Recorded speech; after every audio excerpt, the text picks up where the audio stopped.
This is the Big O Show. This is the Big O Show. All right. You agree with What's that? up, O? How you feeling, man? Good, bro. Good. Can't complain. I've got all 10 fingers. You got all 10 fingers? Did you, JP? I do. Okay. All right. So I'll tell you a quick story to start this off about my last night, right? We did the fourth sort of thing, right? And I barbecued. I was grilling. I was the grill master. Invited some friends over. We had probably about 10, 12 people over. I was on the grill for like 3 hours. Made great food, all these different things, right? We're winding down the night, and we weren't planning to go to a fireworks show. But in our neighborhood, there's a bunch of families who put the fireworks in the street. And so we walk outside to do the fireworks, and we're watching, and they bought the expensive fireworks. So it's popping, it's going good. We're enjoying it. All of a sudden, one of our neighbors sets off one of these, like, I don't know what to describe it other than like a flare, multi-flare fireworks. And I don't know if they didn't know. I don't know if they, Roman candle. I don't know what it's called, maybe. But essentially what it did is it popped in every direction. And they didn't really know what it was going to do. And so there's like a flare that pops in like a neighbor's yard, like by the car. There's a one that flied in our parking lot, in our driveway. So we had to run into the garage so we didn't get hit. There's one that hit the tree. It was going everywhere. And I'm like, this is why regular folks should not be in charge of fireworks, because that could have blew up a car, could have blew up a tree, could have blew up us. And you saw that one that's viral, right, on social media now? That you didn't see the one that's viral on social media that they lit it up and it got to the van and it lit everything up in the house and all that crap? No, I didn't see it. I got to see it. But that's how that one felt, because the thing about it was going on for like 20 seconds. So it hit one house and we thought it was done, and then it hit another car, and then it hit a tree, and then it hit our area. And it was going, and you can't stop it once it started. Right. And so everybody's done, and the neighbor looks over. You're like, "You all right? Are you all right?" I'm like, "Yeah, barely." And so I told my wife, I'm like, every time I think about fireworks, I think about Jason Pierre-Paul and his hand. And so I told my wife, I will never be the one lighting fireworks. I will buy or participate or watch, but I will never be the one. You're never going to see a story of Cam lost his hand to the fireworks, because I have, I'm not going to participate in that. But I almost lost something yesterday based on this flare that was none of my doing. So, yes, that is my quick story time of our fireworks. Well, I'm going to see if I can, while we're talking, I'm going to see if I can find the one that was like going all over the place. Sean, I don't know if you can find it, but there's one where it got lit in front of a driveway, and then one of them went towards the van, and then, I mean, dude, everything was like lit on fire. It was really, really ugly. See if you could find that highlight, because that one was kind of funny. But anyway, let's get to it. For the people that were all, again, overplaying this and shocked and worried and all, Cam Smith signs. It's all good, right? Yep. We can now relax, right? Yes. I don't think there should have been any worry. I told you guys kind of when it first became an issue, maybe a month or two ago, that a lot of times it's just guarantees, it's just offsets, different things like that you got to figure out in comparison to the other picks who are around you. Like Cam Smith was 52 or something like that. Usually the pick 50, pick 51, pick 53, pick 54, they all kind of sign in the same range, and they all kind of want their deals to be based off each other. Like 52 wants this much more than 53 in offsets or guarantees or that sort of thing. So no issue whatsoever. Everything's good by training camp, and you're all set. So I think that's all the draft picks, right? All the draft picks are signed now, right? Yes. The Dolphins now have all their draft picks. You found it already? Because I found it too. There it is. Watch this. Check this out. They light it up, watch, and then it goes to the van. Watch. Shoots out all over the place. Oh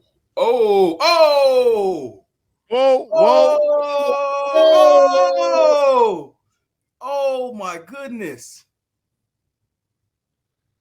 that in Cam's neighborhood?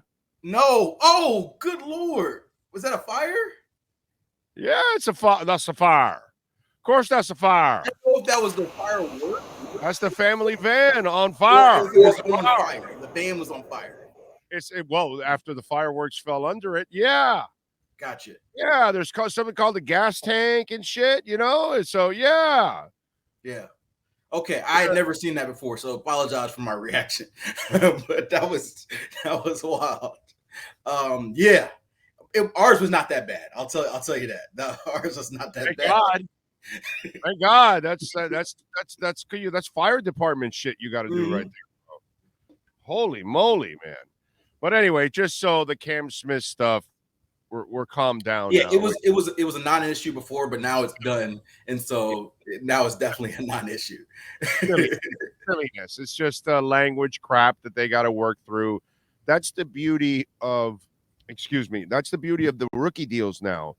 It's really not much about money anymore. Yeah. Whereas there were some hookups years ago with guarantees and all that kind of stuff. It was crazy. There would be holdouts like back when they had a different structure of the CBA change. Jake Longs and that era of first rounders. Yeah, a lot of times you would see deals done before the draft. That'd be part of the deal. Like, not that they would draft a player only because he's signable, but it would start to become an issue if a player wouldn't want to sign there. Like, remember the Eli Manning and Phillip Rivers thing? The threat was, hey, we're not going to sign. And I don't know if they were going to take Eli if he did, but he threatened not to sign, and that's part of the reason he got traded. So, yeah, and they also would have holdouts. Sometimes guys would be holding out until August, and so you wouldn't be participating in training camp. Now that's not an issue. I don't think any player is holding out. You'll see all the draft picks participate in camp, even those who, if they're not quote unquote signed, they'll still participate and they'll sign a waiver of some sort. So yeah. What do we know about Dalvin Cook? I had it in my mind. I was like, are we going to get a Dalvin Cook or a Damian Lillard question first? Because I think there should be a poll of which deal is done first. Well, I have your answer. Dalvin Cook will be done first because, what's it called? Lillard. They don't. I was just talking about this before you came on. Portland is in a straight up rebuild. There's no hurry for them, bro. It doesn't matter for them. For them, that's why they want picks. They don't want to take on salaries.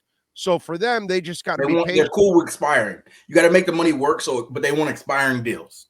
Right. Exactly. If it's not an expiring deal, they want picks.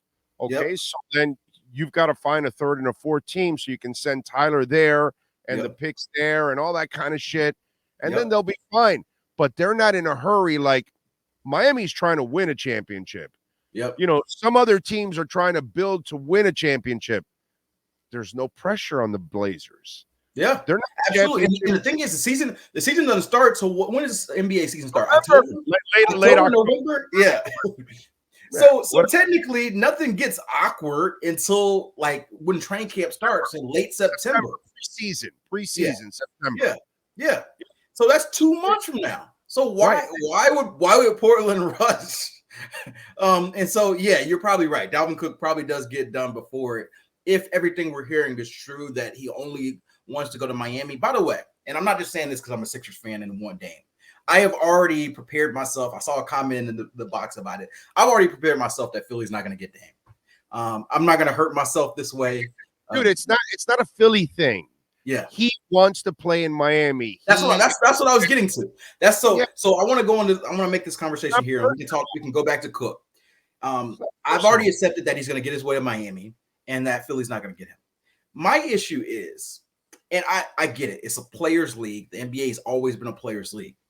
Why does Portland have to trade Dame to Miami? I know it's great for Miami and it's great for Dame, right? But he doesn't have a no trade clause. They paid this guy over $300 million throughout his career. If I'm going to send you to Cleveland, I'm going to send you to Cleveland. If I got to send you to Canada, I'm going to send you to Canada. You're either going to take this money that you have guaranteed, or you're going to sit out.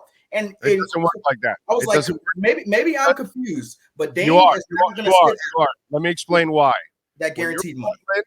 When you're Portland, you're Charlotte, you're the Orlando Magic, you're the Detroit Pistons, you're the Indiana Pacers, you're the Utah Jazz, you're the Sacramento Kings, you're not the Lakers, you're not the Knicks, even though the Knicks suck, but it's New York. You're not Brooklyn, you're not Boston, you're not Miami, you're not sexy.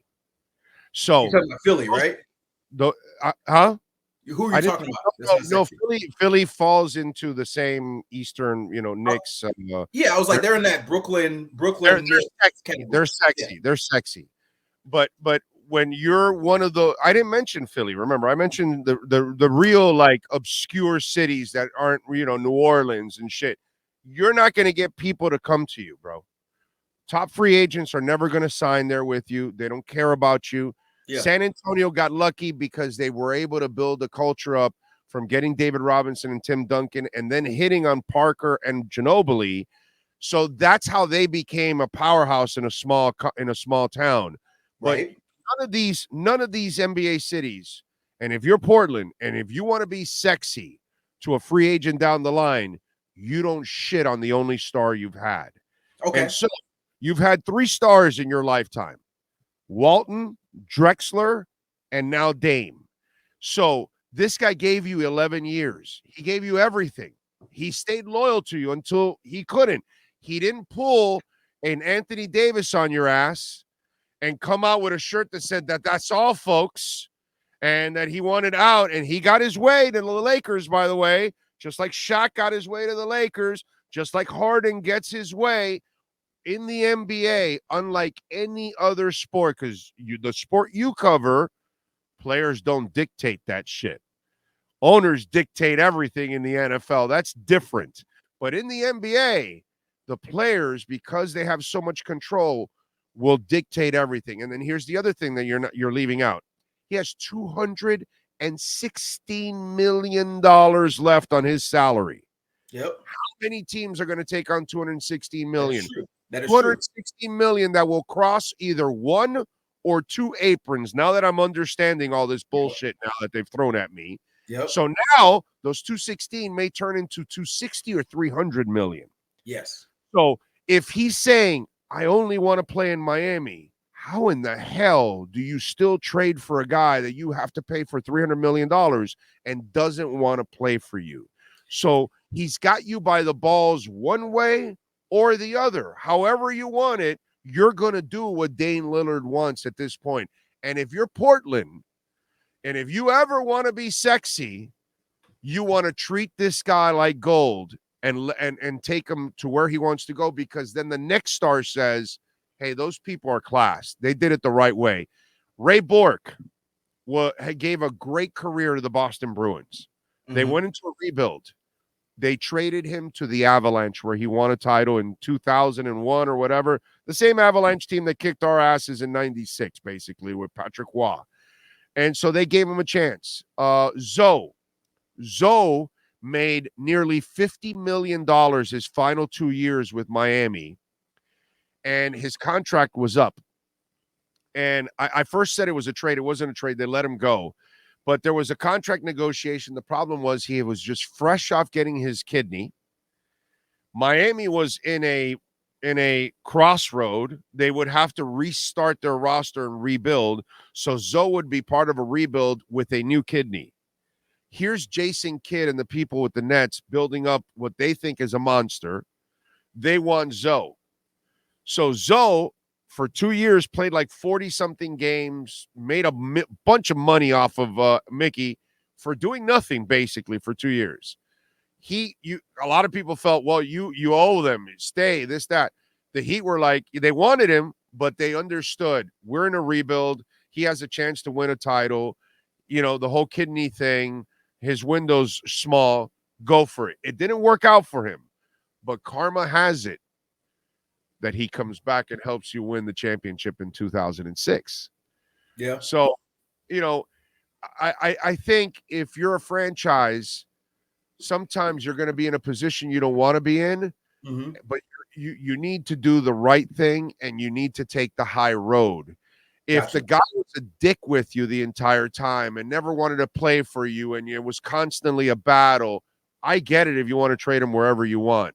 But the way Dame Lillard has always handled himself and gave them every single opportunity, I think they owe him and they owe themselves to do this right, because they need to set the table for the future just in case they have another. Because the next time, if Anthony Simons becomes a superstar or the Scooter kid becomes a superstar that they just signed, they're going to remember, oh, they treated Dane like shit.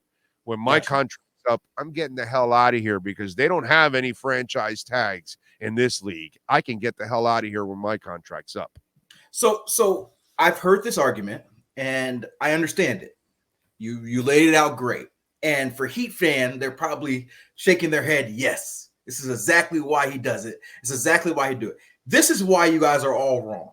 First of all, Dame is going to come to Miami most likely. He's going to get his way, and you guys are going to be right.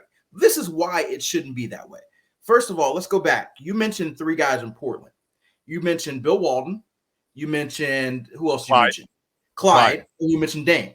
You know the 3 similarities for those guys? All of those players were drafted by the Portland Trailblazers. The whole theory that trading Dame and left. The whole theory that trading Dame is going to all of a sudden make people not want to come to Portland is crap, because people aren't coming to Portland anyway. And so there is not going to be a time, I promise you this. If I am wrong, I will come back on this show and say I was absolutely wrong. I promise you the next big free agent isn't going to say, you know what, I don't want to sign in LA. I don't want to sign in Miami. I want to sign in Portland because they treated Dame well on the way out. They treated him well. So you know what? Instead of signing here, I'm going to sign in Portland. No, they are not going to do that. It doesn't work that way. That's not going to. Hold on. Let me finish. Have a team that's 1 star away. Maybe Portland. You're trading away your star. And so my thing is, if you're trading away your star, you're in a rebuild now. That's why. Yes, but if you're trading away your star, I need to maximize my return. And so the whole idea that all of a sudden Portland taking care of Dame is going to all of a sudden make them endearing to the rest of the league is crap, because it's just does not work that way. You know, yes, okay, they might get hand claps. Oh, great, you did great. No, when San Antonio traded Kawhi Leonard, he wanted to go to LA. They said, I don't care. We're going to maximize our return. They sent him to Toronto. He pouted for a couple weeks, but guess what he did? He suited up and played, and they won a title, and then he left. You can do that. And nobody's blaming San Antonio and said, oh, you didn't treat Kawhi right and this and that, and I'm not coming here. No, it does not work that way. If you've requested a trade, which Dame has, which I understand, it's probably overdue. He probably should have requested a trade a year or 2 ago, but he wanted to stay for the grind, which it is what it is. You requested a trade. You do not have a no trade clause. I do not have an obligation to send you anywhere. I'm going to send you to what's best for me. And if there's a situation where, hey, the team is worried about you not playing for them, you got 4 years guaranteed. I'm calling your bluff. Dang, you got 4 years, $216 million guaranteed. If I trade you to China, you are going to play for 4 years, $216 million in China. And that's just the way it is. It's not the way it is, because it's guaranteed money. Right. So, and so you have a great point. The team has So when you call the agent and he says, we're trading for him, and he goes, okay, you're trading for a disgruntled client. You do know that, right? Cool. That's fine. You're going to be disgruntled until we start this season, and you're going to play ball. Dame is not – I've watched Dame for my whole career. You cannot convince me that all of a sudden he's going to pout for 4 years because he didn't get traded to his preferred destination. It is what it is. He's using his leverage, which I'm a big player guy. So I understand what he's doing and his agents are doing. They're doing what other stars have done before them. And they're saying, hey, all our leverage, we're going to use all our leverage. And in the NBA, they're successful at it. Right. And I'm going to use all my leverage to try to push my way to wherever I want to go. But if it doesn't happen, it doesn't happen. And he moves on with his life and he continues. It's just and so the NBA is going to work this way because the NBA does, but you can't convince me that Portland has to do it because of this, because it's going to screw their franchise long term, or that nobody's going to respect them. All that is crap. If they end up doing it in courtesy of Dame, cool. Wait a minute. But if you want to continue to be minor league, then keep doing things minor league. You had 11 years. Minor league. He requested a trade. No. He requested a trade. Let me finish what I mean by minor league. Here's what I'll say. If I told NFL Network today, hey, I don't want to play the rest of my contract, but you guys got to let me go to ESPN tomorrow to do my deal. You know what they're gonna say? You signed a contract. You're gonna play this thing out. And if you want to be let go, we'll let you go. But the way your contract is set up, you can't work for another employer for a year. I can't pout and say no. You guys aren't treating me fairly. And no, it doesn't work that way. In regular life, it does not work that way.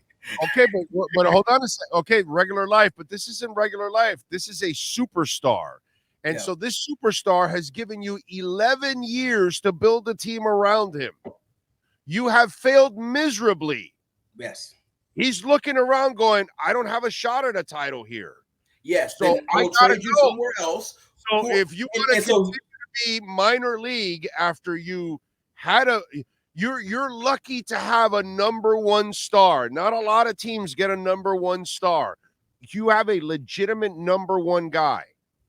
So now you can't build a team. So now you're going to send him to a shitty place just so you can get more. Here's what I would say about that. The guy gave you loyalty the whole time. You're right. No, you're right. Now you gotta suck it up as a franchise, make the best deal possible, send him where he wants because he lived up to his bargain. You did not. We may have to just agree to disagree because I think that's crap. And so here's why.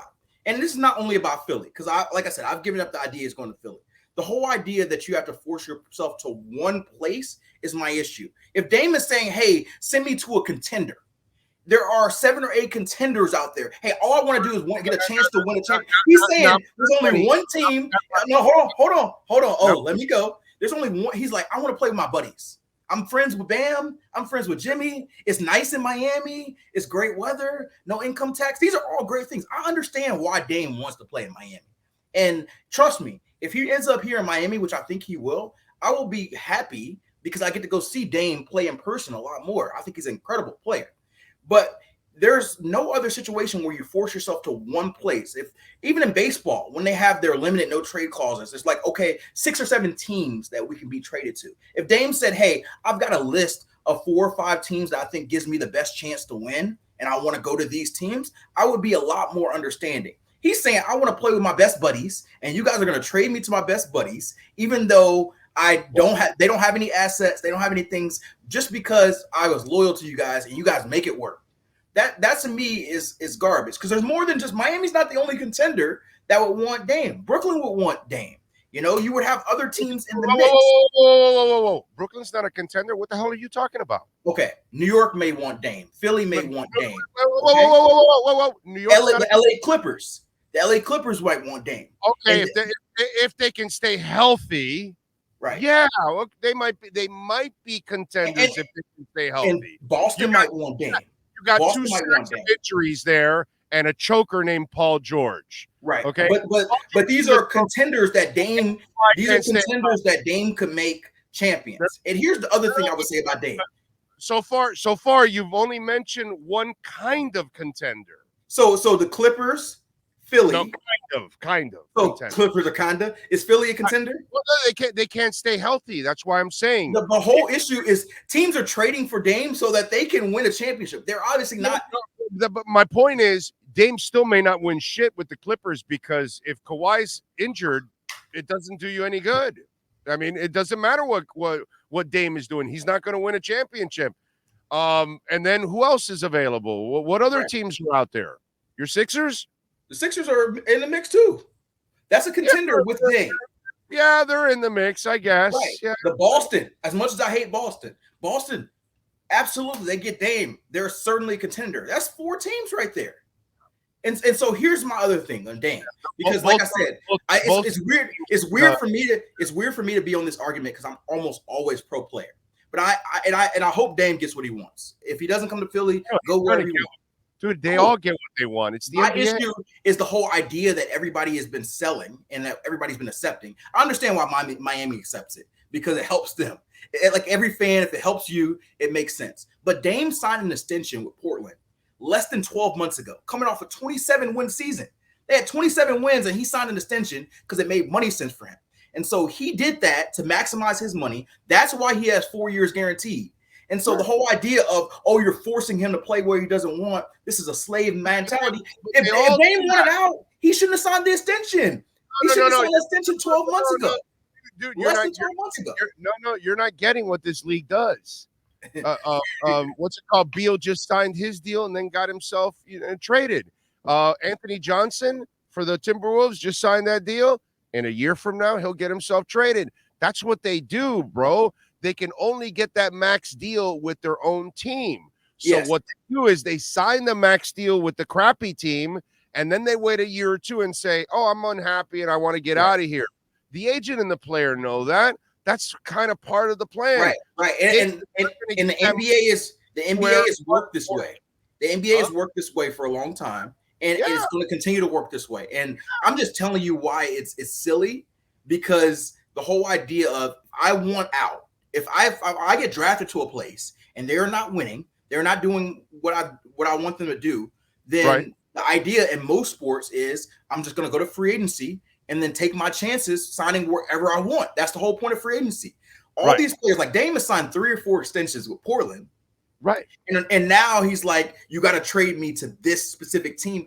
10 months ago, when you told us you want us to give you a max extension, you were all committed on Portland. And in 10 months, you're like, no, I went from you guys give me all the money you can, build around me, extend around me, to you can only trade me to this one team that doesn't have any pieces that you want. And if you don't, you're bad people and you're doing terrible business. And I don't have a problem with that. It kind of reminds me of college football kids. Okay, so I've been here for 11 years. You can't prove you can make a winner. So now you're going to send me to a shitty team just so you can get a better deal? F you, dude. You're sending me where I want to go because I gave you great 11 years and your incompetent ass couldn't build around me. It's just like college kids that would get abused all the time for many years. They couldn't transfer, but a coach could quit and go to another team. Now the player can say, oh, you know what? Oh, you changed the system. Oh, you don't want to play? I'm getting out of here. I'm going to go somewhere else. I'm going to hit the transfer portal and go somewhere else and get some leverage. That's our society. If we live in a transfer portal society, if things don't go right for you, if your playing time's not right, if not this, then I'm just going to be out and bounce. What did Dame Lillard do wrong in Portland? He stayed loyal. He gave you everything. He played his ass off for you. He did everything you could possibly do to win. He needs a front office and a coaching staff to get it done. They don't have the front office and the coaching staff to get it done. What do you want him to do? So now, after 11 years of loyalty, I'm going to allow you to trade me to a shitty place just because you get a better deal? Screw you, dude. I'm out for myself. I want to go to Miami. I have no problem with that, dude. And honestly, the whole thing I'm trying to make is I have no problem with what Dame did. I think that you're right. I love his mentality about being loyal to this point. I think he should have traded. He asked for this trade a year or two ago. I even think that it's fine that he asked to go to Miami. I think that's fine. There's no issue with that. And my thing is the whole idea that Portland feels obligated or forced to oblige. That's the only thing I have issue with. I think Dame should absolutely try to use his leverage the best way he can. That's what you should do as a player. He has sent them a bunch of years. He should get as much money as he wants. I'm with all of these things. My whole thing is this whole narrative that's been pushed out. I know how it works. Dame's agent talks to some reporters and says, hey, Dame only wants to go here. This is the only place he's going to go, and this is the way it is. And everybody sells that narrative, and Heat fans are like, yes. He's only going to come here. That's the way it should be. But the whole idea that it's got to be this way is what I think I think that's flawed with the sport. But regardless of what I think, it's the reality. And so most likely Dame is going to end up in Miami for the worst star return we've ever seen in history, and Portland's going to be worse as a franchise. They probably will get a whole bunch of first. No, wait a minute. They'll get 2 first-rounders from Miami. If they get 2 more from Tyler, and maybe they make another 2 more, that's a negative asset. How are they going to get 2 more from Tyler? It's a negative asset. Tyler Hero is a negative asset at this point. I'm not a Tyler guy, but I'm saying there'll be an idiot out there that'll give up 2 first-rounders for him. They will. They will.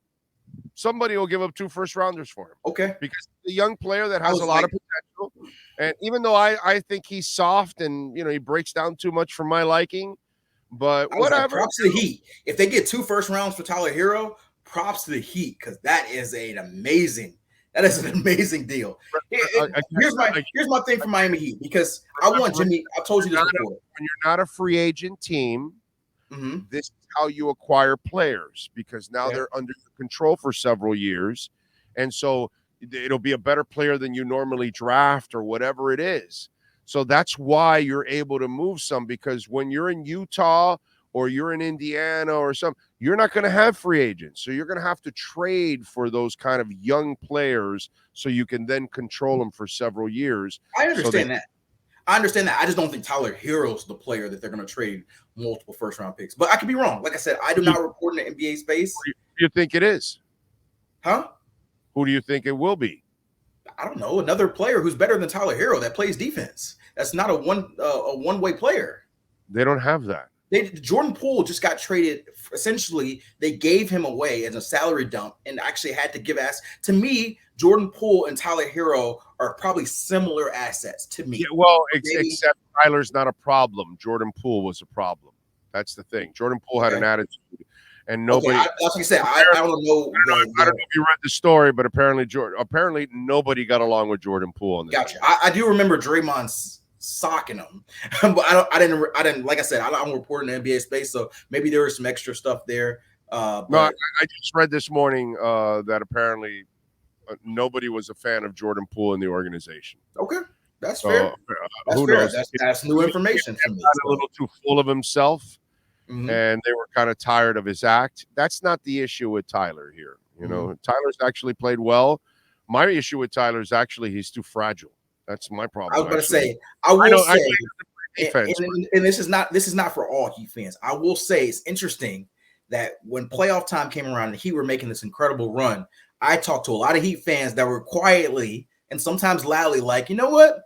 We don't need Tyler Hero back. We don't want him to mess up our chemistry. If the player is that good, you want him back regardless of that. To me, that told me a little bit of how Heat fans privately thought of his value. And now it's like, oh, Tyler Hero's this great player. He's young. He's got this. And I'm like, now it's changed when you try to trade the guy.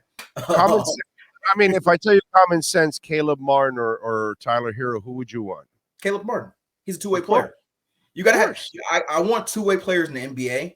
And more than anything I've learned over the last 5 years, you can't have players that get played off the court. You're seeing that with Duncan Robinson. You signed him to a big extension. It made sense at the time, but then you see him get played off. Although, wait a minute. I got to give him a little love. He played good. He played well. He played well in the playoffs. He wasn't only a shooter. He was actually putting the ball on the floor. He was setting people up. He was rebounding. He wasn't playing defense, but he was trying to get in somebody's way at least. I mean, I saw drastic improvement from I got to give Duncan a little love, dude. He became more of a shooter at the end of this year. I was impressed. He had value for sure in the playoffs.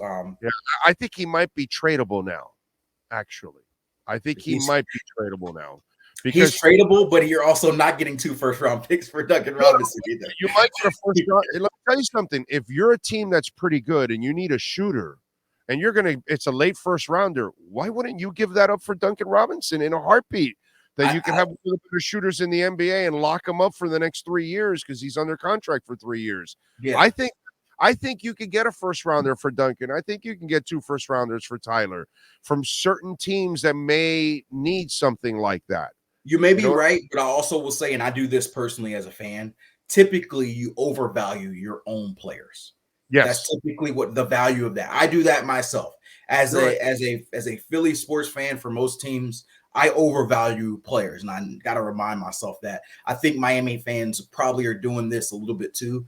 But like I said, it's going to be great for them because it sounds like there's 95, if not % better chance that they're going to get Damian Lillard. And it is what it is. My whole thing was to point out the whole idea and the narrative that's been coming down, seems like from everyone, the national narrative that Portland has to trade Dame to Miami, or they're bad people, or they're this, or they're screwing him. to me, that's the only thing I have an issue with. I have no issue with Dame or how he's going about this. I have an issue with the narrative that's sort of been accepted as a fact that Portland has to trade him to this one team. Yeah, well, it's going to end up happening one way. Yeah, you're right. I think he's absolutely going to be a Heat player. This you got me on the right day where I just like it just bothered me. Like I was like wondering, because I'd say this for any player, like the whole idea of KD getting traded, all these guys, the whole idea of you pushing your way and forcing a team to do it. If they have the access, like the Suns gave up a tremendous amount of assets to get KD. So it made sense. They gave up 4 first-round picks and Mikal Bridges, who's a star in his own right. So they had the assets. But for a team like Miami that does not have the assets right now to feel like you're forcing a player there, if Miami had the best deal and Dame wants to go there, cool, or even a close deal. But right now it just feels like they seem the national narrative is to force Dame to Miami and say that Portland is bad if they don't. And that to me is what's confusing. All right. So the Dalvin Cook thing, when does it get resolved? I think sometime right before training camp or right the week of training camp. To me, deadline spur action. And a lot of times he's probably seeking out what the best number is. He may even wait a week until training camp, but I don't think he gets deep into August without signing. I think at some point he's going to say, hey, this is the best number I got, whatever that best number it is, or the best place I want to play, whether that's Miami or that's another city. I'm not privy to what the numbers are right now. I know there was a report that there's an offer out from Miami. I don't know if that's the highest offer. I don't know if it's close. I don't know if Dalvin's like. What's the silliest shit about that? Yeah. That offer came 24 hours as he was released. Right. Weeks ago. I don't know why. And I said that I told everybody that when he was released, they met with he met with the Dolphins right away, bro. Okay. Right away when he was released, he met with the Dolphins. The Dolphins told him, here, this is what we have to offer. This is where we're going. This is what we got.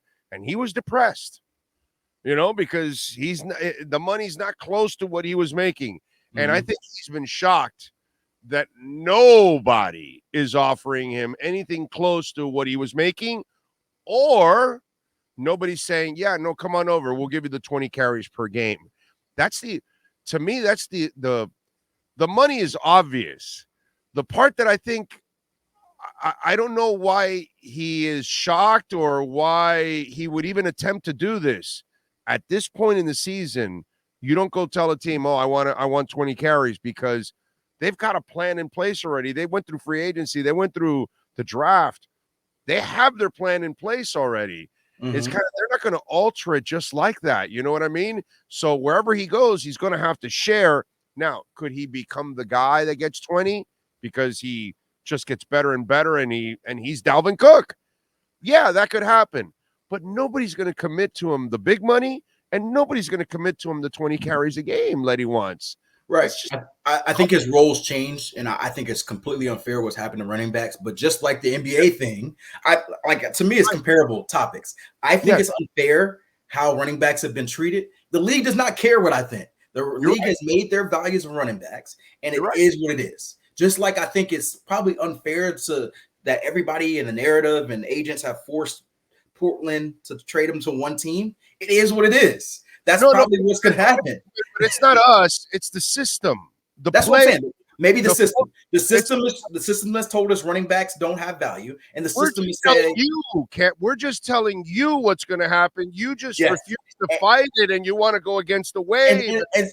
And so I'm not fighting. I'm not fighting that it's going to happen. You're going against the riptide. That's not smart, man. That is true. I'm not fighting that it's going to happen. I do think it's going to happen. I think Dame Lillard is going to be a Miami Heat.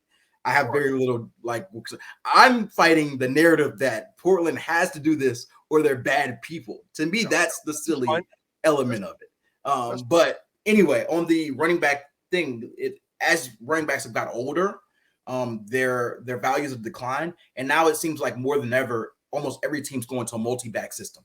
And you're a one contract guy. Yes, you're a one contract guy. Teams are willing to draft you because you're still lower value, but we're going to use it for one contract. We may have you on a 5th-year option. We may franchise tag you, get 5 or 6 years out of you, and then let somebody else deal with the rest. And if you get an extra year or two, cool, good for them. But we're not going to take that chance. And so now at this point, even though Cook looked like he had a lot of juice left, He's 6-7 years into his career. 7 years. Minnesota essentially decided that we're done with him, and the league has essentially said, "Hey, you're no longer this 25 a carry back. You're going to be the lead back in a rotation, in a committee."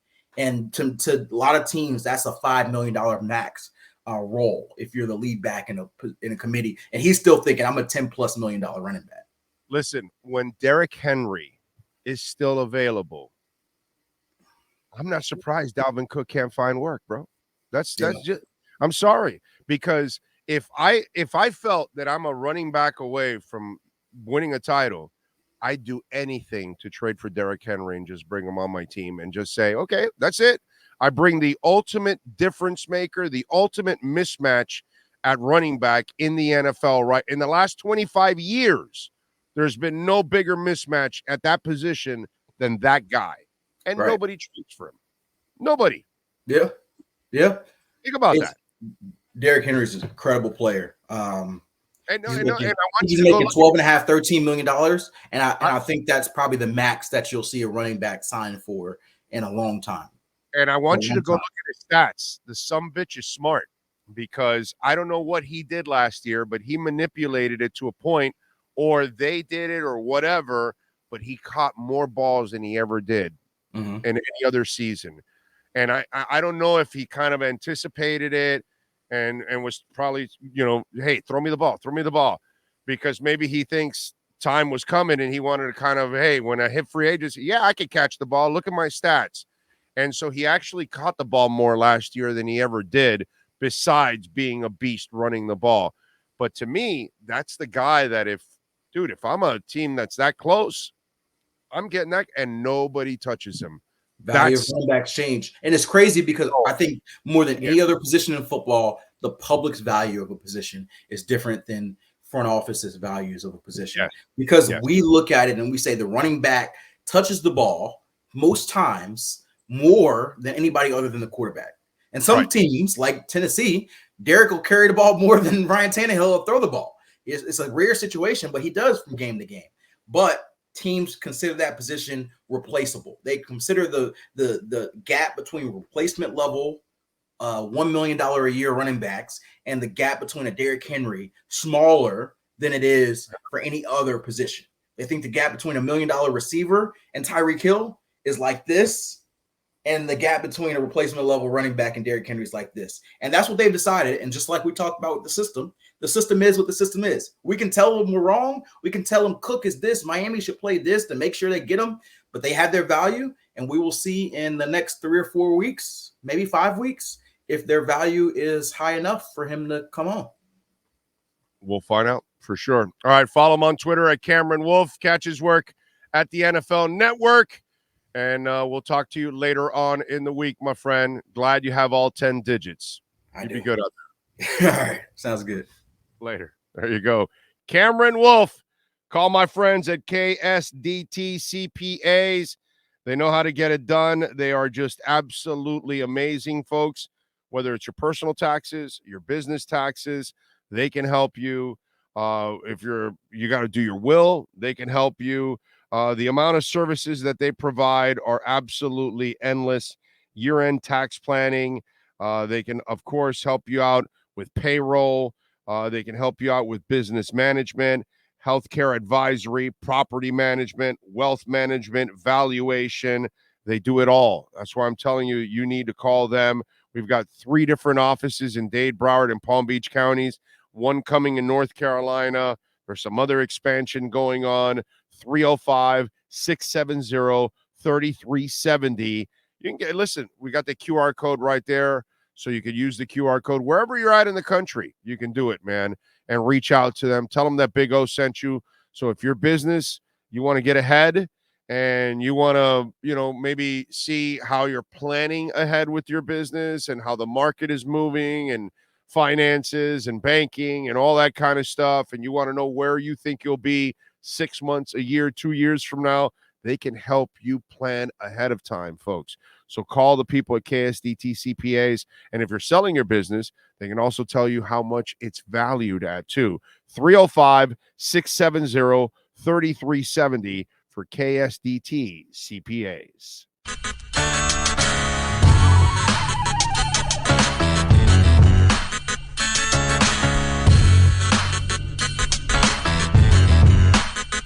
is the Big O Show. This is the Big O Show.